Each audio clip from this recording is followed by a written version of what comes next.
Hola a todos, soy Jordi Planellas. Seguimos adelante con la videolectura del capítulo 4 de la realidad insuficiente. En la Convención de las Naciones Unidas sobre el Cambio Climático de 2015 se llegaba al Acuerdo de París, según el cual los países se comprometían a llegar al año 2100 con una subida menor a 1,5 grados respecto a la era preindustrial. Pese a que esta cuantificación supuso todo un hito, no basta con una declaración de intenciones, hay que actuar de forma decidida. El problema es que estamos ya cerca de incumplir el objetivo al rebasar ese límite poco después o incluso antes de ser formulado. Vamos a verlo. En 2020, accedí a una base de datos con las temperaturas mensuales históricas de Barcelona. Como indicaba en el prólogo del libro, quería disponer de valores brutos, es decir, no cocinados, y elaborar mis propios cálculos.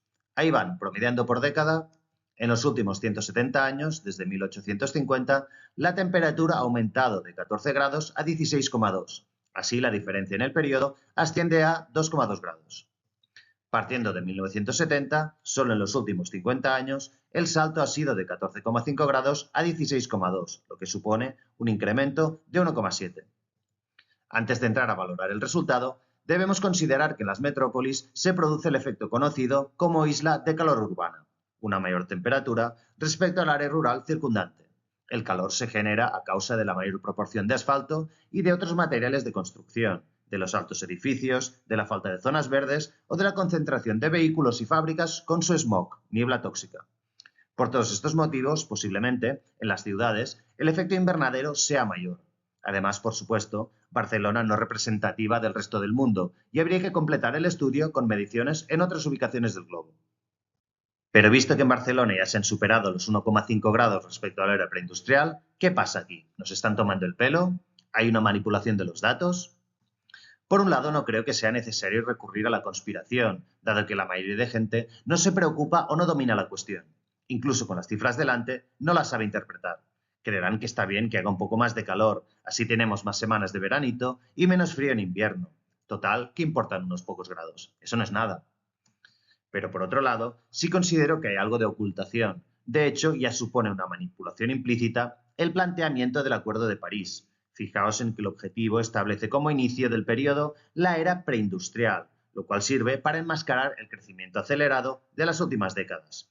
No es lo mismo una subida de 1,5 grados en los últimos 50 años que considerar una fecha mucho más lejana y encima indeterminada. Hagamos algunos cálculos más para ilustrar si la situación nos parece grave o si todavía nos lo podemos tomar con calma. A partir de la temperatura actual de la Tierra de unos 15 grados en promedio, 2 más en 50 años se corresponde con 17 partido por 15, un incremento del 13% y una tasa anual del 0,25%. Recordad que en realidad rige la función exponencial, si bien con esa tasa 0,25% y plazo 50 años, todavía estaríamos situados en su tramo lineal. Ahora vamos a sospechar que el alza de los últimos años es más alta. Consideremos que el factor es en realidad un 1% al año. Con esta premisa, para obtener el resultado a finales de siglo, hay que multiplicar por 1,01 elevado a 75, que es igual a 2,1. Vemos que la temperatura se duplicaría, dando un promedio de 32 grados en 2100. Si la tasa de crecimiento fuera del 2%, la magnitud se dobla cada 35 años, o sea que tendríamos 30 grados en el 2060, 60 grados en el 2095 y 120 grados en el 2130. Cuidado pues con estar metidos en curvas de este tipo, donde porcentajes muy bajos pueden tener efectos demoledores en un lapso relativamente corto. ¿Entonces estamos en peligro? Pues para responder a la pregunta, deberíamos saber exactamente cuál es ese factor.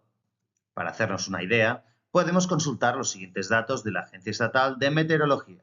La evolución de las temperaturas en España de los últimos 10 años, en invierno y en verano, tiene la siguiente pinta. Los gráficos muestran las anomalías promedio de temperatura, que como veis son casi todas positivas, pero lo grave es que el periodo de referencia aquí es la media entre 1991 y 2020, es decir, estamos registrando temperaturas significativamente superiores respecto a un promedio reciente. Imaginaos respecto a la era preindustrial. Alguien puede pensar que hemos pasado por una mala época, y es posible si no fuera por la tendencia, recordad, exponencial.